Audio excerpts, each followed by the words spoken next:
I'm about to say the most obvious shit you've heard all day. Dragon Ball is a lot of fun. And obviously you know this because if you didn't think it was a lot of fun, and if you didn't like the series at least a little bit, you probably wouldn't have clicked on this video.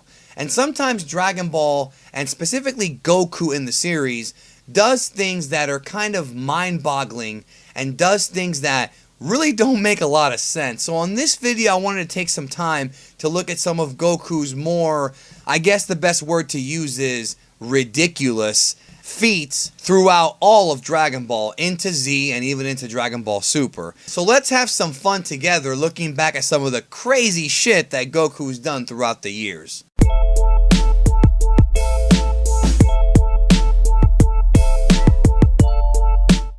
Don't forget to punch that subscribe button and enable notifications so that you get every video that I upload right to your device, right when it goes up. And thank you for your continued support. So the other night I was on the phone with YouTuber Seth the Programmer, and we were talking about some of these crazy feats that Goku has accomplished throughout the series, and it's really nothing new. I mean, when you see Goku in Dragon Ball Super in his God form, you know, many people believe this guy has the ability to nuke a universe. I mean, this guy's just at such a high level of power.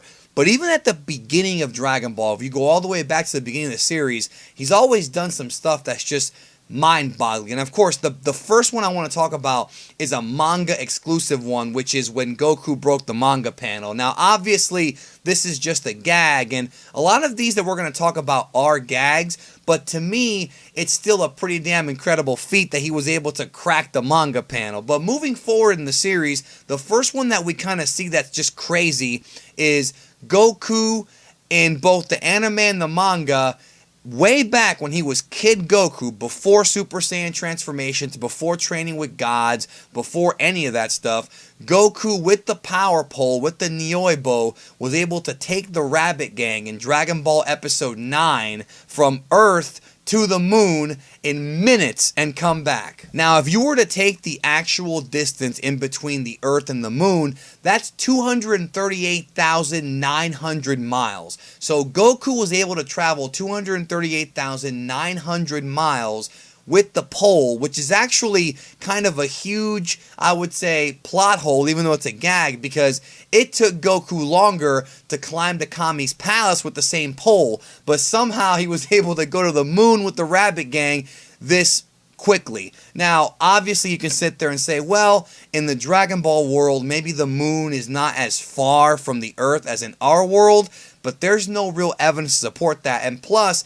in that scene, Goku was able to do this and survive in space, breathe in space, if you want to say that, more so survive, without any problems. I mean, again, it's a gag, but it's crazy. Now, I'm no professional power scaler. That's not what I'm really known for on YouTube, is power scaling. But if Goku can do this kind of shit so young, it's kind of a trip as to how strong he got later on. I mean, don't forget, guys, that Roshi blew up the moon at the beginning of the series and still took the L to King Piccolo. So that means that the moon itself is actually weaker than Demon King Piccolo. So that's kind of a trip right there. In fact, the moon is weaker than a lot of freaking people, it seems, because it gets blown up so damn frequently. Now, another crazy thing that Goku did that nobody remembers is during his fight with Tenshinhan with Tien, Tien does the solar flare, otherwise known as the Taioken, and Goku is able to quickly dash over to Roshi and take his sunglasses and put them on.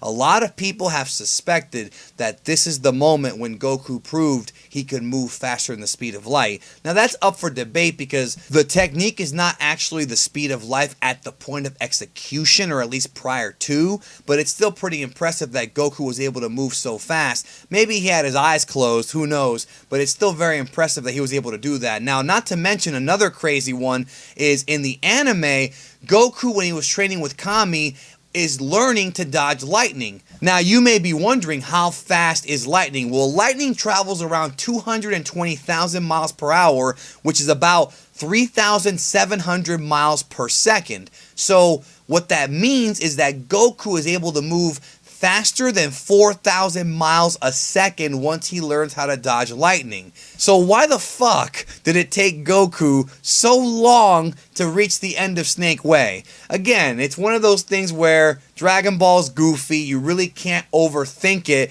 but yes, it could be considered an inconsistency. Now, moving forward, early in Dragon Ball Z, in the Namek arc, I would like you guys to revisit Dragon Ball Z episode 50. Now, before I go any further, I want to say that this episode is anime only. This did not happen in the manga, but it's still another example of a ridiculous Goku feat that is ridiculously over the top. So the story of the episode is that Goku's spaceship is damaged because of a meteorite that hit it, and he has to put on a spacesuit and actually go and try to make the repairs. Now, you have to understand, and this is explicitly stated, that at the beginning of the arc, King Kai, Kaio-sama, says that planet Namek is so far away that he cannot detect it. We know that planet Namek is not in the northern quadrant. It's not in the northern side of the universe. It's somewhere else. Some people think it's in the south. I mean, everybody has their own theory on that, but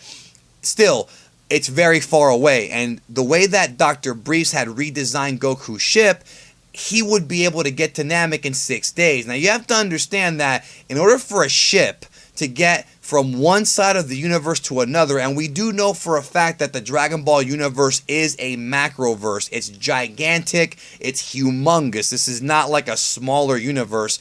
It would take faster than speed of light travel. So you're telling me that Goku is able to walk around the top of the ship while it's moving at full speed, dodging quasars and fucking meteors and shooting kamehamehas into the sun, into a star, which is the same thing, and was able to successfully repair his ship. And of course, this is the result of him training in 20 times gravity, but the point is that if Goku is able to see everything moving so fast, Goku can see things at the speed of light, or actually significantly beyond the speed of light, even before he fought Frieza.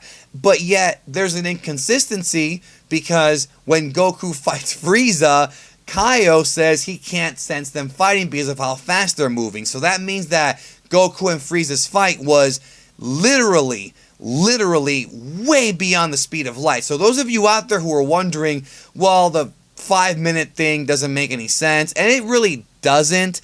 If you factor in that the vast majority of Goku and Frieza's combat was hand-to-hand, significantly beyond the speed of light, then the 5-minute, conundrum actually makes a little bit more sense.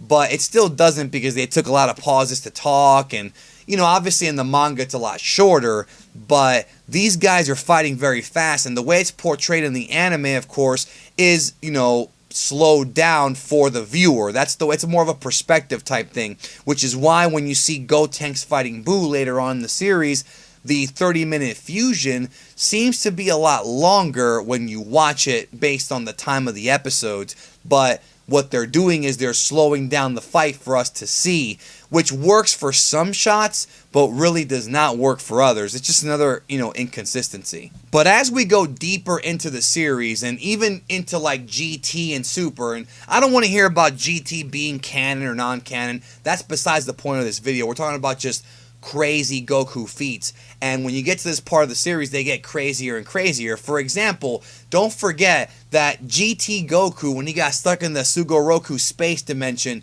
in his base form was able to shoot a Kamehameha and break the dimensional fabric. Now, we saw, Gotenks and Buu do this in DBZ. We actually see Goku do it here, because again, GT Goku's like really OP. And if you go even further into the series, GT Goku shook up the entire afterlife during his fight with Frieza and Cell in Hell during the Super 17 arc, and that is a feat that's unimaginable because everybody felt it.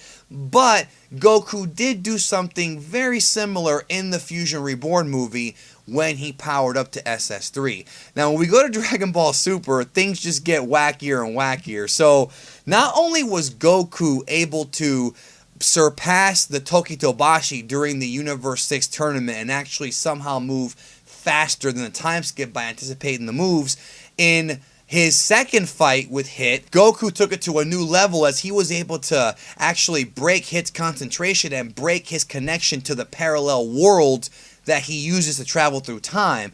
That's crazy enough, but what about the fact that Goku was able to single-handedly beat merged Zamasu in a beam struggle? A fused, merged Zamasu, he was able to win the beam struggle. Like, that right there is mind-boggling. But to me, one of the craziest feats that Goku ever did was at the end of Super Episode 67, Goku goes back to the future to go find the Omni King, and he goes to pick up Zeno in the void of nothingness because Zeno wiped out all the universes, and somehow Goku's able to travel to that plane of bizarre existence, is able to talk and grab the Omni King, pull him into the time machine in this space that I guess has no oxygen or any pressure or anything, and he's able to do that like nothing. And don't even forget that the next episode afterward, Goku went almost to the core of the Earth in Dragon Ball Super Episode 68 and was barely even breaking a sweat. So the point of this video is that even though Goku is not the strongest character in Dragon Ball, obviously Beerus, Whis, the Omni King, they are more powerful, he is one of the more powerful characters in anime because of all the ridiculous feats that he's done in the series. And always remember, when you're talking about this kind of stuff, never take Dragon Ball too seriously, because if you do take it too seriously, you'll end up pulling your hair out at some of the ridiculous feats that these characters can do. It's just a fun cartoon / anime that we should all enjoy. If you think I missed any crazy feats, please feel free to leave a comment down below. If you think that maybe I missed a couple of feats, definitely comment below and let me know which ones you think I missed that should be talked about, and maybe I'll come back and do a future video about them. Of course, subscribe if you have not. Thank you for watching, and here's some more videos to hopefully help cure your boredom.